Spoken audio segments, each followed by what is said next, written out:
Hilario, bonjour. Bonjour Audrey. Pourquoi est-ce qu'on se voit aujourd'hui, Hilario? Aujourd'hui on se voit parce qu'on doit parler de mon one-man show, certains même drôles.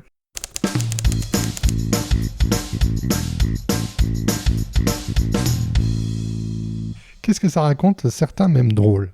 Certains même drôles, c'est un one-man show qui parle un petit peu de la vie quotidienne. On y retrouve des personnages loufoques, mais qu'on retrouve dans la vie de tous les jours. Donc, c'est-à-dire qu'on y retrouve par exemple un gynécologue, parce qu'on entend souvent les femmes...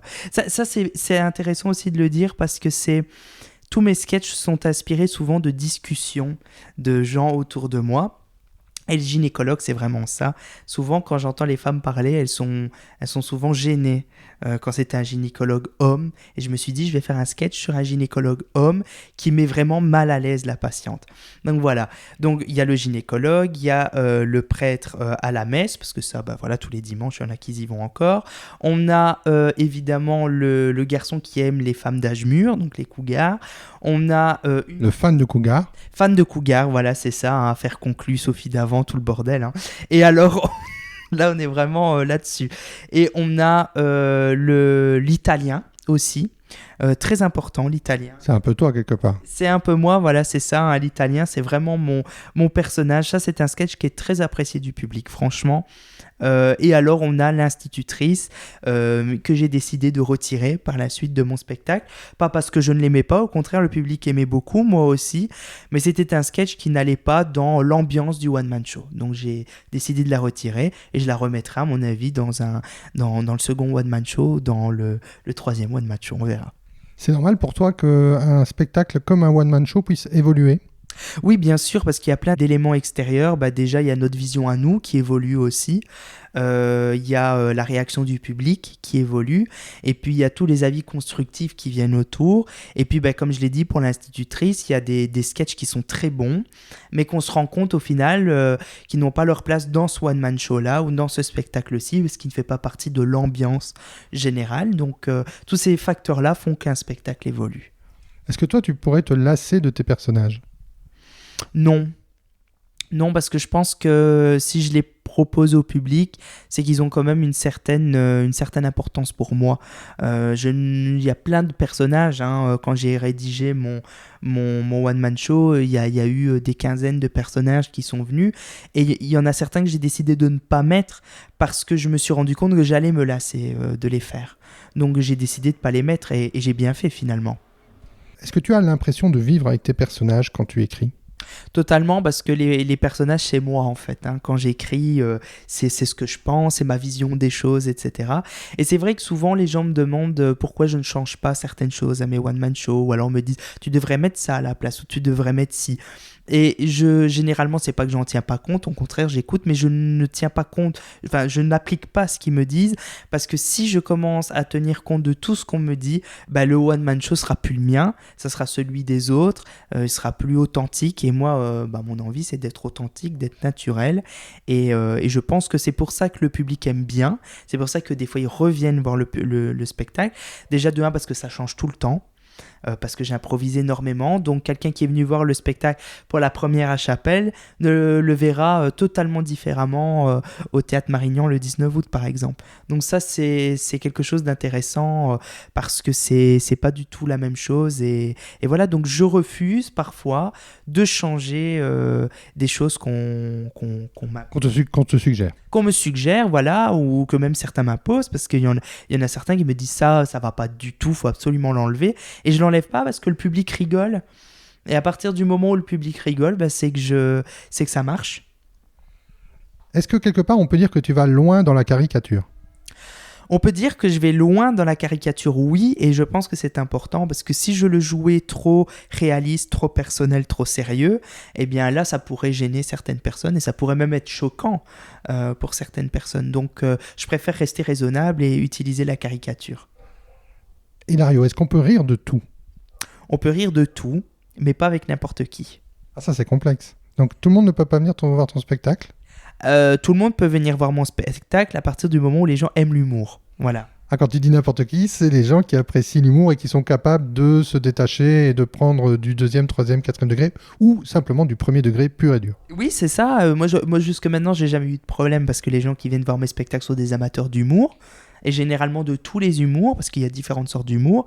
Moi, on va dire que c'est plus de l'humour piquant, de l'humour un petit peu, bon, pas noir, mais un petit peu quand même, hein, voilà. Mais je pense surtout que les gens qui viennent voir mes spectacles aiment ce que je fais.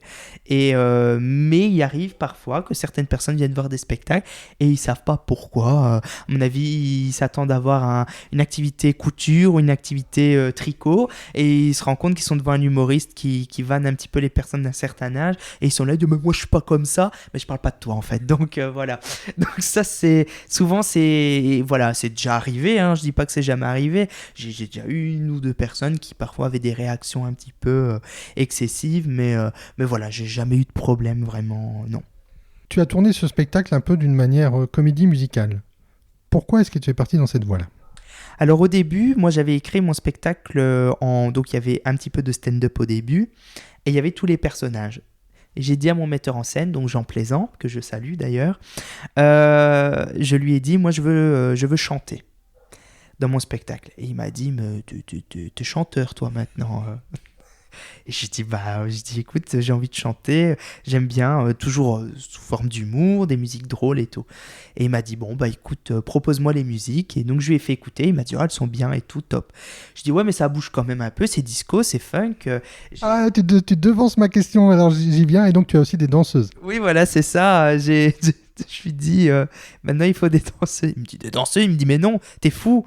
Je lui dis non, je dis moi j'ai besoin que ça bouge.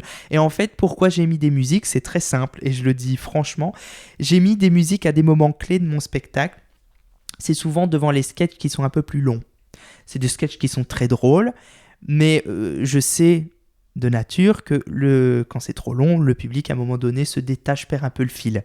Et cette musique-là, justement, elle vient au moment où le public il dort. Donc au moment où les gens, voilà, Hilario, Tonight, ça pète dans tous les coins. Et là, le public, ça y est, il est réveillé. Là, il dit, mais qu'est-ce qui se passe, Hilario, Tonight, quoi? Et en fait, je suis sur scène avec mes danseuses, etc. Ça pète dans tous les coins. Et après, il y a le second sketch où là, ils sont bien réveillés. Là, ils bougent plus, ils sont aux agues. Et après, parce qu'il y a une autre musique. On va pas nous avoir deux fois. Alors, on va pas nous avoir deux fois, donc ils restent réveillés. Ils sont là, alors ils tournent les yeux par là, et le spectacle, la danse, elle vient de par là, tu sais, alors ils sont perdus, ils savent pas où donner de la tête. Ça pète dans tous les coins, ce spectacle, donc il y a beaucoup de danse, et cette musique, elle vient justement au beau moment, pour pas que le public s'ennuie, et le spectacle au total fait 2 heures, ce qui n'est pas rien quand même, et c'est 2 heures de spectacle, et tous les retours que j'ai eus, ça, tout le monde me l'a dit, on ne voit pas les 2 heures passer, vraiment. Donc tu as des danseuses dans ton spectacle, des danseuses professionnelles ? Non, pas du tout. En fait, j'avais passé une annonce en demandant des dames d'un certain âge qui n'étaient pas du tout danseuses. Généralement, on fait des annonces en demandant des jolies filles jeunes, voilà, qui sont danseuses professionnelles. Moi, j'ai demandé des jolies dames d'un certain âge, mais qui ne sont pas danseuses.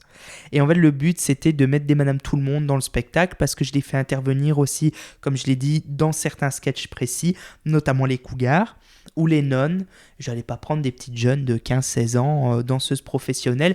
Et je voulais ce côté drôle, mais tout le long du spectacle. Donc autant dans la musique que dans les sketchs, mais aussi dans les danses. Je voulais pas que ça soit, vulgairement parlant, casse-gueule, mais je voulais que ça soit quelque chose un peu pète-gueule quand même, quoi. Mais un petit peu, quoi. Donc j'ai pris des dames qui n'avaient aucune expérience de danse et qui avaient une danse naturelle, finalement. Si je devais te donner le mot de la fin pour cette petite interview fort sympathique, et je te remercie parce que franchement là tu nous as appris des choses encore, donc ça c'est formidable. Qu'est-ce que tu nous dirais comme mot de la fin ? Ce que je pourrais dire, c'est qu'il faut absolument venir voir Certains Mêmes Drôles le 19 août à 20h. C'est un spectacle qui est joué par quelqu'un de la région. Donc ça, c'est un argument. C'est moi qui organise tout seul l'événement, en collaboration quand même avec le Théâtre Marignan et Divertissem. Mais voilà, c'est moi qui gère toute la partie promo, tickets, etc. Donc ça, c'est déjà un soutien. Et puis, c'est un spectacle unique, que c'est vraiment une première, on voit ça nulle part. Et donc voilà, un one-man show avec du stand-up, des sketchs, de la danse, des descentes dans le public, de l'impro. C'est vraiment que dans Certains Mêmes Drôles que vous le verrez. Donc notez bien, 19 août, 20h, Théâtre Marignan. Eh bien, on sera là. 19 août, 20h, Théâtre Marignan. Toutes les personnes qui nous regardent seront là. Voilà. Et alors, si vous voulez réserver, c'est dans la description. Vous envoyez votre nom, votre prénom et le nombre de places. Merci beaucoup, Hilario. Merci beaucoup, Audrey.